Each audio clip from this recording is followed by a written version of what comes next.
Dans cette vidéo, on va aborder un modèle important en thermodynamique qui est celui du gaz parfait. Donc je vais préciser ce qu'est le modèle du gaz parfait puisque dans les cours précédents on a déjà utilisé ce modèle, par exemple en chimie, mais on n'a jamais vraiment dit ce que c'était et quelles étaient ses hypothèses. Donc on va commencer par ça. Alors un gaz c'est constitué de molécules qui bougent les unes par rapport aux autres et pour modéliser le système, eh bien, on peut adopter le modèle du gaz parfait. Le modèle du gaz parfait est basé sur deux hypothèses essentiellement. Ces deux hypothèses sont vraiment très importantes parce que c'est elles qui vont expliquer le modèle. La première, c'est une hypothèse de non-interaction entre particules. C'est-à-dire que toutes les particules ne voient pas leurs voisines ou ne sont pas sensibles à une interaction quelconque avec leurs voisines. Et les particules sont considérées comme ponctuelles. On va négliger le volume occupé par les particules devant le volume total occupé par le gaz. En fait, voilà, on va vraiment négliger le volume qu'occupe chaque particule. Alors, vous voyez que ce modèle, il ne fait absolument pas appel à quoi que ce soit sur la nature du gaz.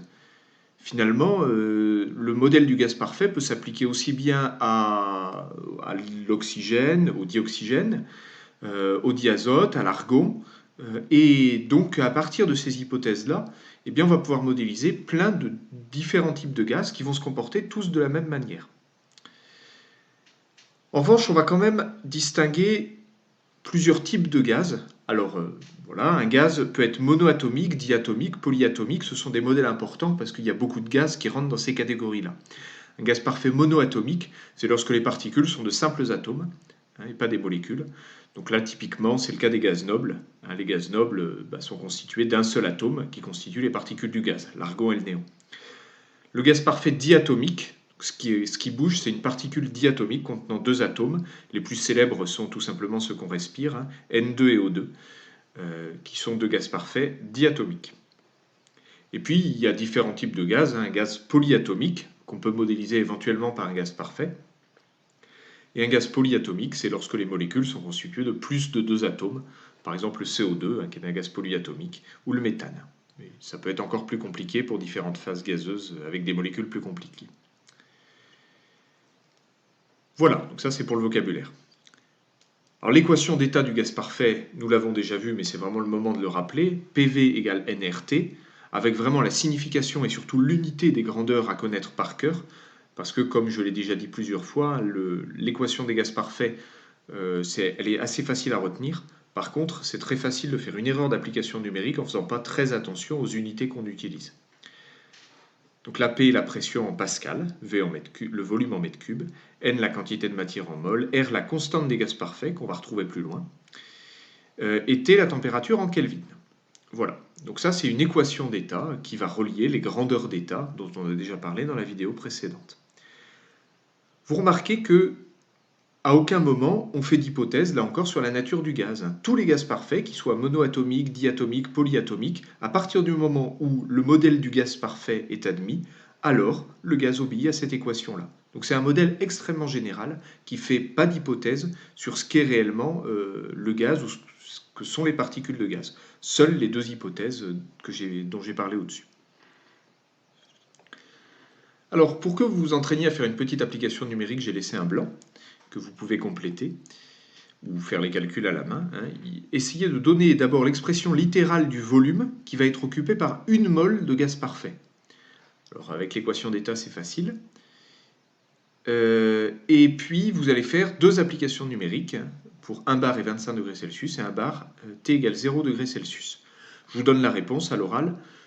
Pour 25 degrés Celsius, vous allez trouver à peu près 24 litres. Si vous ne trouvez pas ça, c'est que vous vous êtes trompé. Donc, essayez de voir où est votre erreur.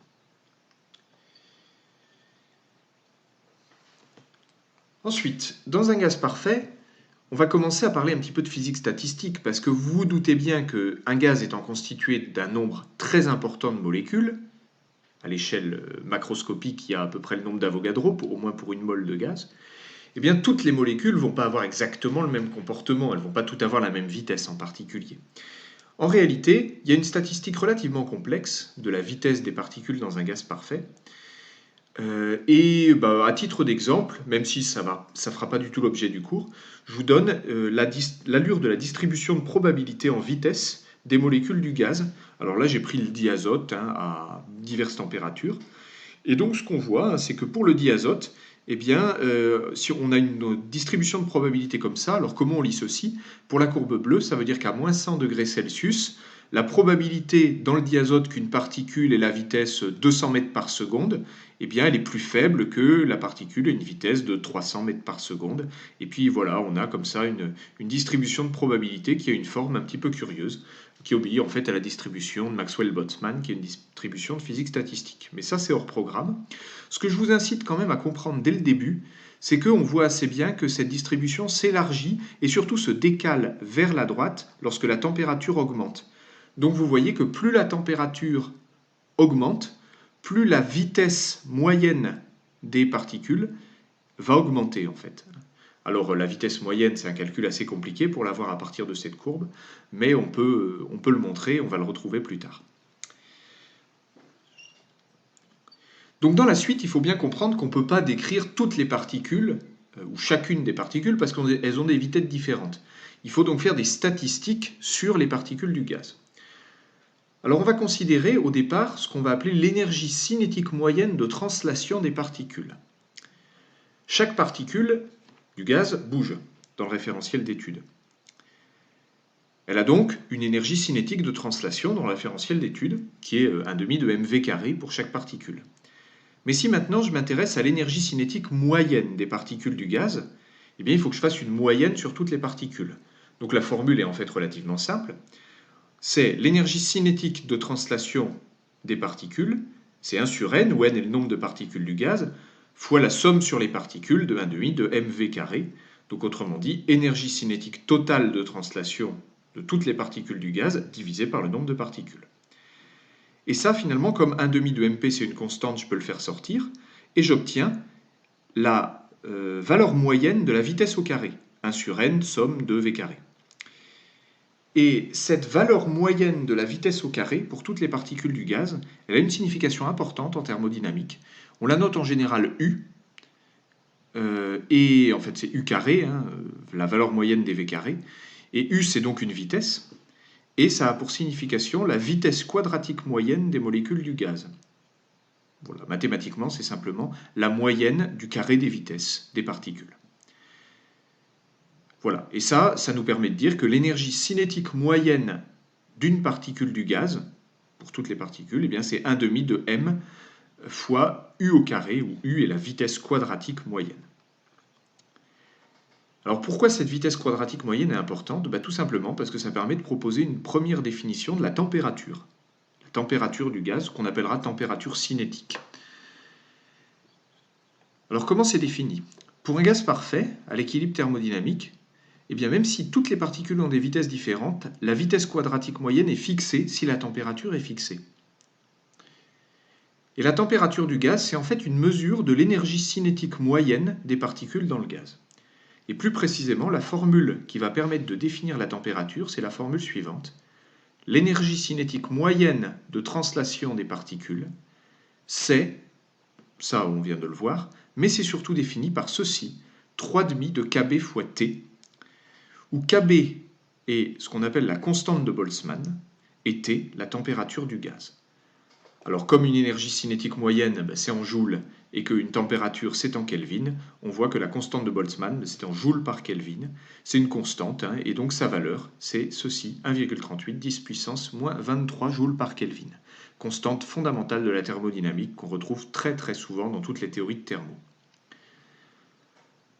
Alors, une petite remarque qu'on va retrouver plus loin, cette définition de la température avec le 3,5 de kBT ne prend en compte vraiment que l'énergie cinétique de translation des particules, autrement dit l'énergie cinétique du mouvement d'une particule dans le référentiel d'étude. Pour voir si vous avez compris cette définition, on va faire une application numérique, vous allez la faire, et vous pourrez me proposer le résultat ou me dire si vous n'arrivez pas à retrouver l'indication que je vous donne. Il faut essayer de calculer la vitesse quadratique moyenne des molécules de N2 dans le diazote à une température qui est 20 degrés Celsius, donc 293 Kelvin.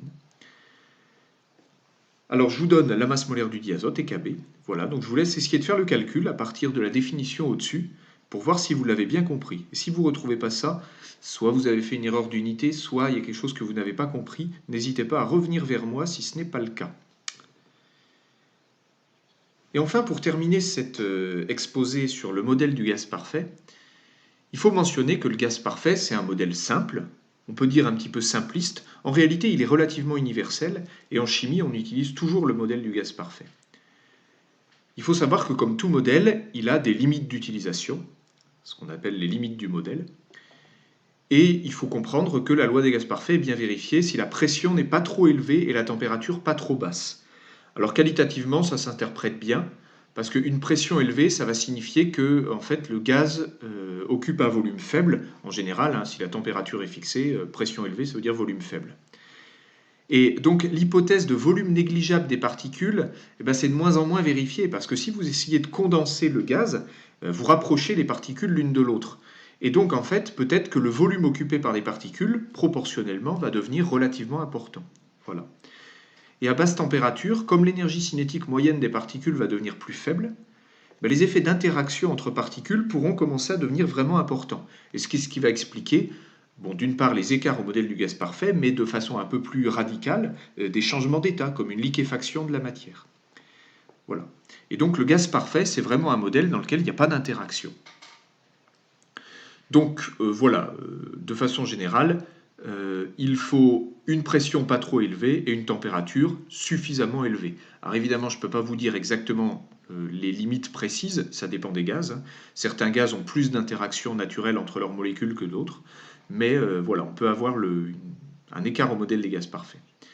Et alors ce que je vous présente après, c'est un modèle un petit peu plus précis qui permet de prendre en compte les limitations dont je vous ai parlé. C'est le modèle de Van der Waals. Alors il n'est pas au programme, c'est-à-dire que si on vous donne une étude autour d'un gaz qui n'est pas parfait avec l'équation de Van der Waals, on vous la redonnera. Mais c'est bien de l'avoir vu au moins une fois, puisqu'un gaz qui vérifie les hypothèses du modèle de Van der Waals va obéir à une équation qui est de cette forme. Alors on voit que formellement, elle ressemble quand même à l'équation des gaz parfaits. On a un terme de pression fois un terme de volume égale nRT. Par contre, la pression est modifiée et le volume aussi. Alors, je ne vais pas vous décrire en détail, mais sachez quand même que ça va prendre en compte les interactions entre particules, et ça va prendre en compte le volume occupé par les molécules, voilà, le volume propre des molécules. Et donc c'est un modèle qui permet tout simplement de prendre en compte, hein, de manière un petit peu plus précise, les interactions intermoléculaires ici et le volume des particules là.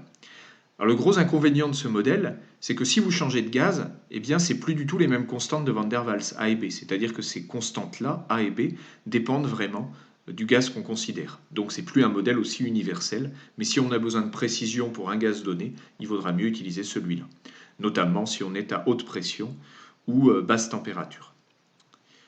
Voilà, c'est tout pour aujourd'hui, et je commenterai le paragraphe grand 3 plus tard.